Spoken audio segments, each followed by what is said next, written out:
Hey, hey, it's Wink, Blink, and Flirt for those of you on YouTube. I'm getting ready to pull in the good people from Instagram in, and I'm coming down here. And let's do this. I have my ears pod in still. All right. Someone showed me this the other day. All you naughty people who didn't show me, somebody else showed me how to um, tell what I was talking about. Um, let's come out of here. Going here. You guys on YouTube, I apologize. So, um, alrighty. Well, tonight we're going to be talking about part 2 of bondage. Um, and of course, as always, hey, it's me. I'm back, and hopefully you're here. I was just saying to the good folks over on YouTube that tonight we're going to be talking about part 2.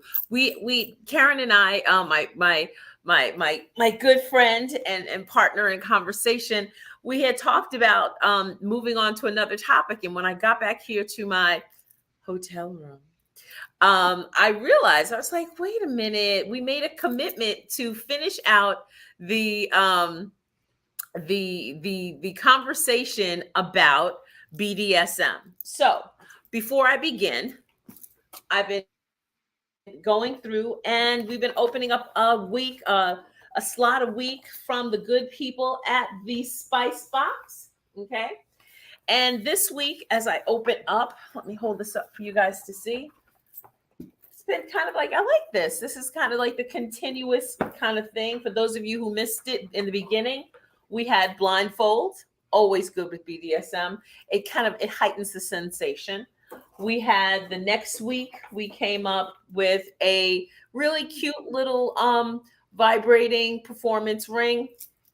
Then we had, I think that was the third week actually, right, Karen? Then we had some bondage tape. Love this one because it's got the latex kind of feel to it. So this week, what did we have the last time? Oh, then we had the dice last week. And so this week, let me go in. For those of you, I wanted to catch those of you up who weren't with me before. Oh, this is interesting. Okay. I have no idea what this is. Right. So before we get started, this is surprise. I love when I'm surprised too. Let's see what this is. You guys, I'm gonna hold this up so you guys can see what's going into this. All right, this is interesting. So, what is this? This has a cord, so it tells me something electronic. Oh, wait. Okay. Okay. So, all right. For those of you who are kind of new to the game, not necessarily true to the game, this can be used in a couple of different ways. I'm loving this already. So, if you are going along with the theme, which we've been talking about bondage, if you are blindfolded and your partner is using this, hey. So, this is cool. What's cool, what I like about this is this can be put in your panties. Okay. Very nice. Or this can be held on the fingers to give you stimulation. And yummy, it's remote controlled. And it's also my favorite color, pink. I don't know how can we go wrong with that. So for those of you over there in my StreamYard YouTube folks, this is what this is looking like. And Instagram, this is what we've got here. So this is a really yummy kind of toy. He does it again. I'm loving this box, and it's got a little then there's that. So that's what a good way to start us off tonight. Always, these are kind of some essential toys. We have the ability to get you guys hooked up with a special price. What I think I'm going to do is I'm going to speak to my guy Jay and see if we can get you guys something so we can kind of get you a discounted price on that. But that ties into what we're talking about tonight when we're talking about the last bit of BDSM. Bondage, discipline, submission. I want to kind of start with the languaging as always. Bottom, top. Bottom, as always, is going to be the submissive. Top is going to be the dom or the dominatrix. Okay, dom for the male version. There are some people who are switchable. Some people like to be tied up. Some people who like to be restrained. Some people like to be spanked, which kind of brings us into. And I just want to do a kind of quick kind of review for those people who missed us last week. This was about the why was about those people who needed to either surrender control, who had those high pressure, high tense jobs, and they wanted to have something that allowed them to kind of wosa and not have to be responsible for things.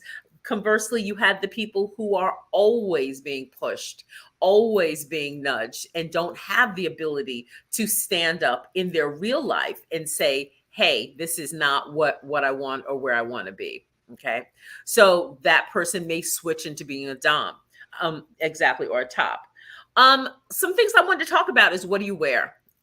Okay, because that's a me thing.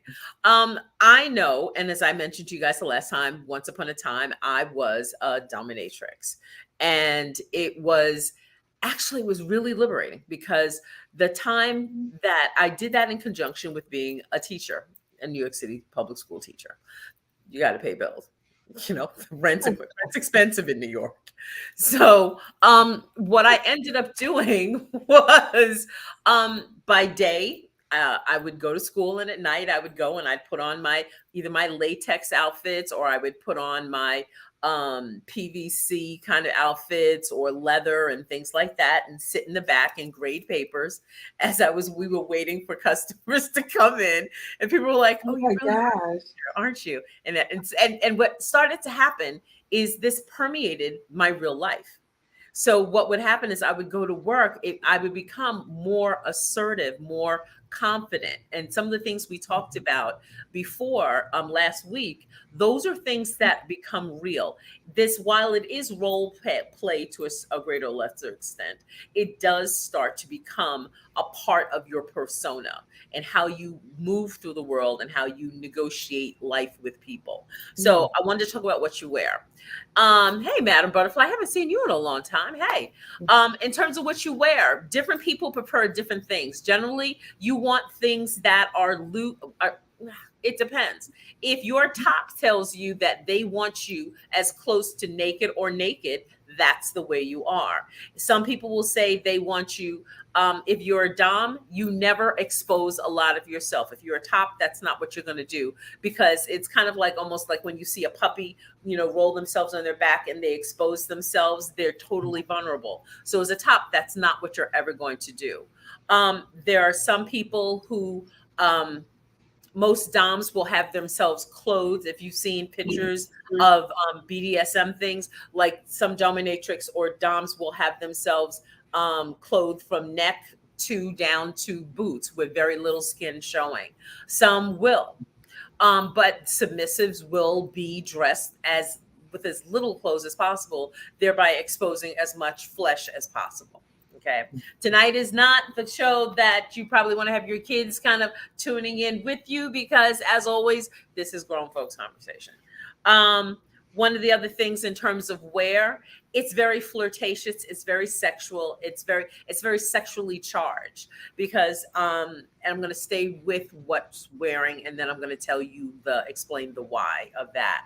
um Things like heels, a lot of heels, a lot of shiny. I know one time we would do a lot of, cleaning up your PVC or your latex so it was shiny, because that's a part of the sensation or the stimulation as well. Other things that you would have in terms of gear, things that are spiky, so that if you rub up or touch someone who's a sub, you will stimulate certain sensations on their body in that way. You got any questions for me, Karen? okay. Well, I was just, it's very interesting, and I was just thinking about that, that textile sensation when you were talking about the material, Hmm. the latex and the Yep. spikies. You're getting all those different feelings. But I was thinking about, you were talking about your time as a dominatrix, and I remember in a past life I was a construction worker. I was a Really? carpenter, and I was overalls, the big heavy boots, hard hat. But there were times underneath all the jeans and the overalls and the muddy shoes, I'd have my little Victoria's Secret underwear on.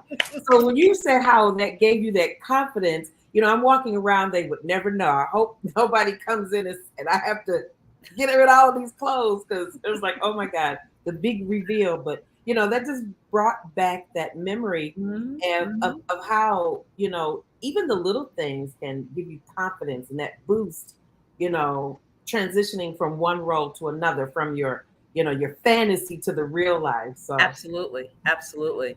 That's why a lot of times you'll see a lot of the dungeon that I worked in terms of different settings or environments that people would be in. There are things called in call and out call, and sometimes, and there are clubs. So you can go to, if you're somebody who is interested in starting and getting involved in this, you can go to a club. You can hire someone to come into your home, and you, before that, you'll discuss what it is, what's your fantasy, what is it you want to, um what's the sensation, or what's the goal for the session. And then that person will set about getting you to that point where there is, um the word that popped into my mind was release, because a lot of times, a lot of, I've seen more men than women involved in this, but there's definitely a sexual component to this. And part of one of the things that, and I'm making a pivot now, away from what you wear, but this kind of ties in, no pun intended, uh, to the sexual release. You will have a session, and sometimes you will have a top or dominatrix, or a dom that will not allow, that will stimulate you, fully sexually stimulate you, have you totally aroused, but they won't allow you to have an orgasm as a part of the control of you. So that's one of the things that people don't, and that's what I'm saying. There are different levels to this. Sometimes, if you are involved with, uh, bondage with your partner, that may not be the route that you go. You may want, there's some people who, want the pain aspect. Some men and women like, things like nipple clamps. They like clothespins. They like to be pinched or twisted. Or some people like wax, and there's certain types of wax that you would use with that person. And not all wax is created equally, because some wax will hurt you depending upon the your desire or threshold for pain. You might say to someone, hey, I really want, the wax, really high intensity wax. Some doms deal with candles and the fire, mhm. lighters and things of that nature. Pin pricks, like, how, like, you have the sewing machine thing where you, make the indentation in the, pattern thing. I've seen people reel that over men's testicles, and I'm like, so yeah. So Okay. depending upon the degree of pain, some people like the humiliation. Mhm. So some people want to be shamed because of the things that they do during their day. They want to kind of pull themselves back to center. Okay.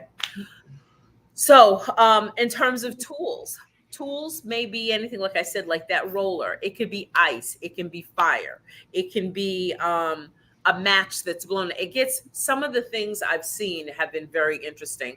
For, remember, I mentioned, about the high heel boots.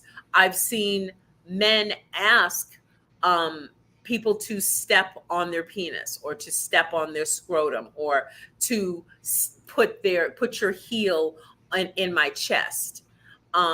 So it just becomes, you, it's a different psychological kind of head.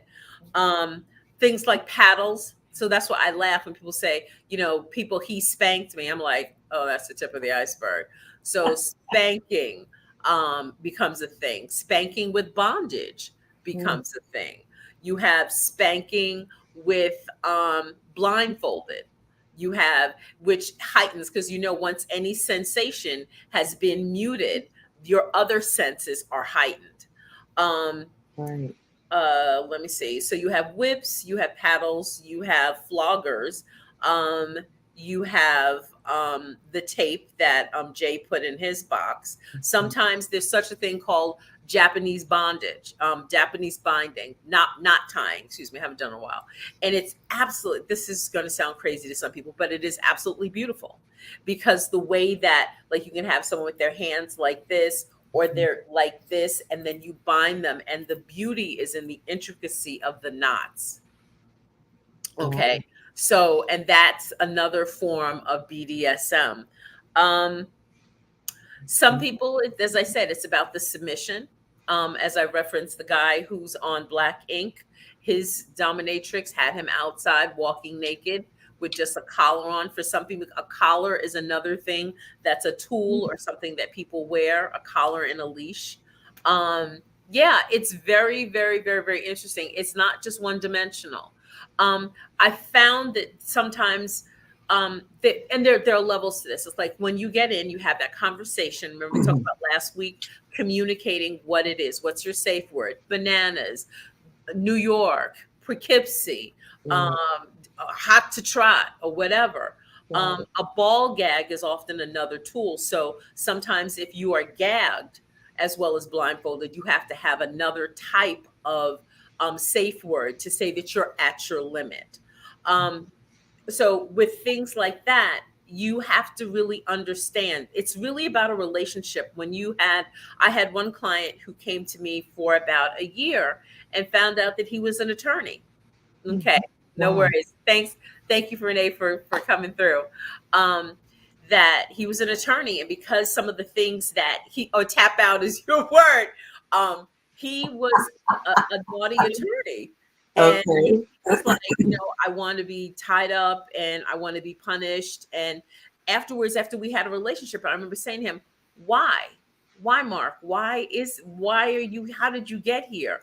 And he was dealing with a lot of guilt and a lot of things that he could not express in his regular life. And this was his way of doing that, of making peace with that, as it were. One of the other things that I wanted to talk to you about, we talked about where you would be, in calls, out calls. Someone comes to your house, out call. That's very expensive. That's very expensive because that person going to your house is taking a risk that they're going to get back safely. So sometimes you will go with somebody, you'll go with a security guard, or you'll go with a bouncer-ish person to be there outside to make sure that you're safe, particularly if it's an out call where you go as a submissive, because you're going to get tied up, and you don't want to get tied up in a place or have things happen to you that you just don't control, or the person doesn't respect your safe word. Another thing, you have in calls going into a dungeon or a sex. Sometimes at different sex clubs, you'll see people who are into certain bondage and discipline. They'll be walking people. People will be bound up, tied up. I was at a toy show in January where people were just being flogged. And they were showing, and there are different styles of flogging. You have just regular floggers. You have cat of nine tails. It just gets very, very, very deep. And I'm not trying to get that deep with everyone, but I just wanted to let you know that there's a whole nother world to it. So when we say BDSM and your boyfriend or whatever, or your girlfriend says, I want to tie you up, and she wants to tie you up so your penis is tied to your body and she wants to lick it, then that's not bad. That's not a bad thing. That's kind of a really nice. So Karen, is there training to be a dom? If I decided, you know what, I think I really want to be a dom. There's good money in that too. Is there training or somewhere I can go for school so I can learn how to flog correctly? I can learn how to, maybe step on someone with a really high heel but not cause any permanent damage? Well, actually, I'm sure there are. Let me step back. To my knowledge, when I was doing this, there was not any kind of training. Other dominatrix or other tops would say, you need to be careful, because if you break skin and that's not what they won't come back. Or be careful, watch the color of the skin. So as the blood starts to rise, if you're whipping someone or you're paddling someone, you sometimes want to put your hand on them to make sure the temperature of what the temperature of their skin is. Then you check. You always want to do that communication check. How you doing? You are so there's right. An internship or an apprenticeship, but not necessarily a formal training. No, I not to my knowledge. I think there are some people who do kind of serve, and that's the other Oh, thing. You pay tribute. So if oh, you're a bottom, you pay tribute. You are paying a lot of times to have someone whip your ass. okay. Yes, they don't pay you, you pay You them. So say you that. pay Okay. tribute. And when you have a mistress or a master, they expect you to come every time with a tribute, be it Okay. money, be it a gift, be it a something that when you come and present yourself to be disciplined, then you are there to pay tribute. Okay. No, that's what I'm saying. It's like it's a whole different world out there that people aren't aware of. It's a very sexy world. Mm, So, like one of the on the light end, if you bind someone up, like when I'm saying, it's a different world, it mixes the sex and the intimacy and the sensuality together. My thing was I wasn't really about the pain. I was about the sensuality. I would tie you up. mm, I would paddle you, but my impetus was nearly not really the high intensity pain because I had to go the next day and deal with third graders, and I did not want that running around in my head, the replay of that. So my style was more sensual. It was like I um, wanted to make sure that I took you to a point because no one ever masturbates in your presence. That's a no. okay. It's an absolute no. You satiate yourself when you leave here, but that's not going to happen in my presence. So, Okay. and if anyone tries to try and rub one out, it's like that will get you whipped. Okay. So it's interesting in that I haven't really thought about this in a long time. Let me see if anybody has any kind of questions or anything like that. Let me see. All right. I don't see anything there. You have any questions for me, Karen? Oh, probably. Because Aside from there's no internship that I know of. Now, you could find yourself in a slightly submissive yeah. way because the dominatrix is most doms are not going to Hmm. let you kind of roll in and say, "Hey, show me what you got." Can I You take notes? Can I take notes? If Okay. for a price, yeah, for a Okay. price you Okay. can. But I'm thinking about, a scenario where you have, a stay-at-home mom or housewife, and Mhm, maybe they decide, I want to be, a little bit more assertive, mhm, mhm. other than the internet or what we see in the stereotypical role of a dom. That's why I was asking, is there anywhere to go, to obtain the information so you are safe, so you can gradually learn how to, To take on spank, this to role, paddle, to not flog. mentally as well as physically, because mentally you have to get there too in Yeah. order to, and I was just wondering what that looks like, you know. The best thing I can probably say, if there is someone out there who is interested in becoming a dominatrix or a dom, um, to visit a sex club, there are certain dungeons. Mm, Just like there are sex clubs for people who want to try and have a lot of different kinds of sex, there are dungeons where you can go and you can learn a bit about you can watch, and then there's sometimes people will say no, don't do it that way, you want to do this, you want to use your wrist, because if you're paddling someone for a while, you don't want to have your arm get tired. Like if you're giving mm. someone 50 lashes or 100 lashes, you don't want your arm because now you're being punished. So you want to make sure that the only one getting punished is the person paying for the punishment. 10 more lashes to go. There you go. There you go. There you go. And sometimes Okay. you stop in between, you know. Okay. Like I would stop in between, and some people say that that's really mixed signal. Some people don't want that mix of the sensuality with the pain. They just like give me straight pain. That's not me. Mhm, So I had mhm. to kind of figure my way through, and my version of doing it was my version of doing it. But Okay. um, let me see. We talked about the who, the what, the cost. I'm going to talk about the cost a little bit. I haven't really kind of delved into the cost for a minute. Cost usually back when I was doing it, it was like an hour session was about 250 to $300 for an Mm, hour.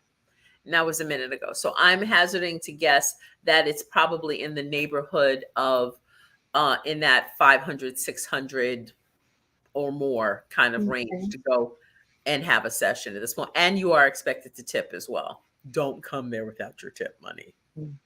It's not going to be good for you coming back. Just trying to think of what Where do else. you get your clientele from? That's a great question. There are some people, when I was doing this, I was in New York, and people would be on everything from the I don't know. There were papers, newspapers, and stuff like that. Then it wasn't a real internet presence then. Mm. Okay. Um, so people would kind of go to some of the New York trades that were just for weekend stuff. And I can't even think of some of them right now. But I think right now they're on, I would even hazard a guess on Facebook. I would suggest there are different Mm. social clubs, there are Oh, meetups. And I'm sure oh, at this yeah. point there are just in terms of some of the sex clubs or in some of the dungeons that you would have access to. And I'm sure if you Googled um, different kinds of dungeons or BDSM communities, that would be where you would find find out that type of group, if that's what you're Okay. looking for. Mm. Let me see what else I have for you guys today. Just trying to think. Well, I have another question. Go ahead. Go ahead. Like, I'm all into this topic, right? She's like, before I was But like, you know what? Hey, that's kind of okay. lukewarm. Now she's like, That's okay. Right. So actually, it's kind of like a two-parter. I was thinking, transitioning from the clientele, and now we have the internet. And then I'm thinking we're such a free society now. We don't have to, hide behind closed doors. We don't have to use like code words. But there's got to be like, if I'm a dom, I would advertise. I'm yep. into this, or advertise. I'm into sensation, sensuary, other than the what do you call pain inflicted? I don't know if is there a specific word for that. It's So sadomasochism. uh, okay, oh okay, You there want you someone go. who's a sadist. Okay, There's or some people don't really kind of, from my experience, it's more like a top. You want someone to okay, be your master or your okay, mistress. It would be like okay, Mistress Karen or whatever. Most people okay. don't. Ooh, I like that. Oh, next So time I'll come with the mask on. yeah, there you go. Some people, I mean, just some of the costumes, they have like the full face mask Mm-hmm. where they only can see like out like through slits in their eyes, so they're sensory deprived in terms of sight. So they're Yeah. really led around by a dog chain. And Yeah. it's very interesting, that switch of the power dynamic. I don't know Mm. if you've ever seen is it Billions? I think it's Billions. Um, where the guy who's the DA, he and his wife engage in role play, and he's very much into BDSM, and his wife is Oh. his mistress. And because he's very high powered, he makes a lot of decisions. He sends a lot of high profile people to jail. So Mm. that's his opportunity to surrender and just release to his wife, Wendy. Oh. So it makes me chuckle whenever I see that, because I get it, and people, not everybody. No worries, no worries. Thanks so much for that. It's good seeing you. Not everybody is in need of that, but some people need that to kind of maintain balance. I You know, see. for some Okay. people, it's cheaper than a shrink. Yeah. Okay. Definitely. Yeah, absolutely. I'm gonna hard pivot because we're coming up on our time almost. Um, Karen has been rocking with me since we've been doing this in February. And there was a point when I was like, I said, I started Toy Talks After Dark as a way to um, migrate people over to what I'm passionate about, which is midlife. And it's those people who are really struggling and working through midlife and all of the cringy, awkward craziness that comes with midlife. And I wanted to point out that one thing that I knew was a sore spot for many people, and that was the sex. And so then I had the toys to kind of help enhance that. And I was going to put the lid on Toy Talks After Dark, but I remember Karen and my friend Katrina saying, no, no, no, don't do it. Don't do it. Just let this ride, let this ride, let this ride. And now I'm at this fork in the road where I'm looking at, I was looking at Toy Talks After Dark and then letting this kind of like fade away versus having, and then going on with Midlife Must, as I've been intimating to you guys for the last couple of weeks, months. So over the weekend, I went to a podcast summit. Shout out to David Chan.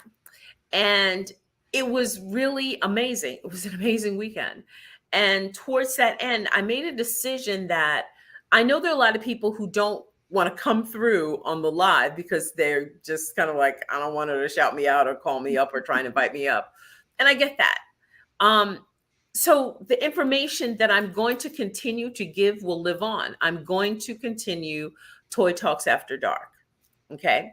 But thank you. But I'm also going to be launching on March the 4th. March. Hello, Clarice. On August the 14th. Here's why that's funny, because I have been baby stepping my way through, and Toy Talks After Dark was my way of stepping into this. And I did not realize that this is a podcast until this weekend.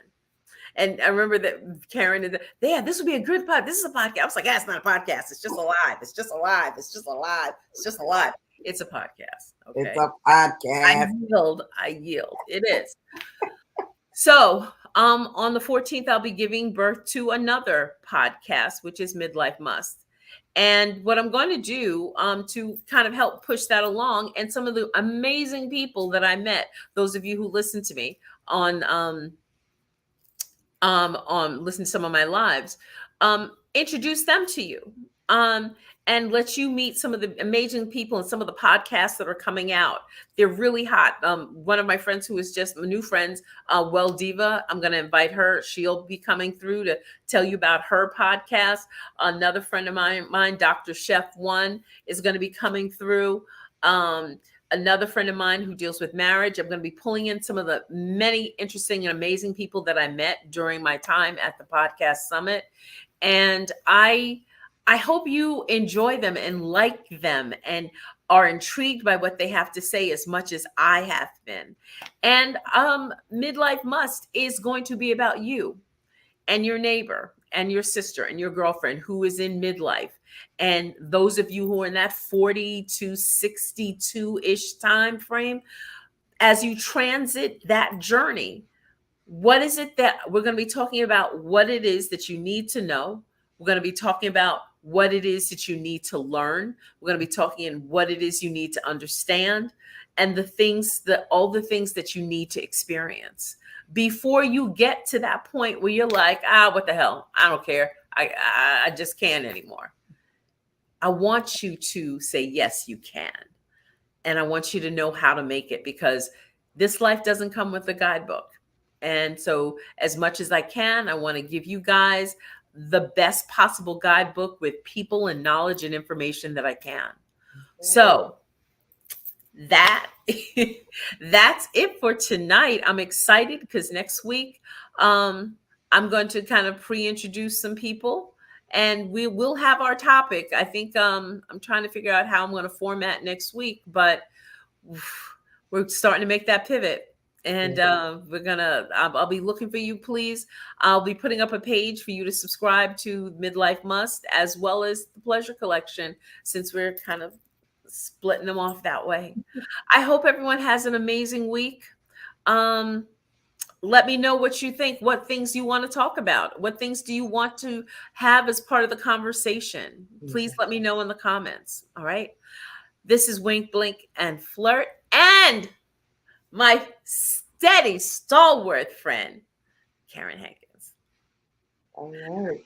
I appreciate you, Karen. I appreciate you. I love it. Love you guys to life. I hope you guys in the replay, let me know that you're watching in the replay, if you're watching the replay. And look forward to seeing you guys next week. All right. I'll talk to you later. All Bye. right. Bye. Let me do this. Yeah. Hey, Hey. StreamYard. We'll be streaming both StreamYard and YouTube. We're going to be streaming both Midlife Must as well as Toy Talks After Dark, and they'll be coming up here, coming to you for you to see on demand. Okay. So I look forward to seeing you guys back next time too.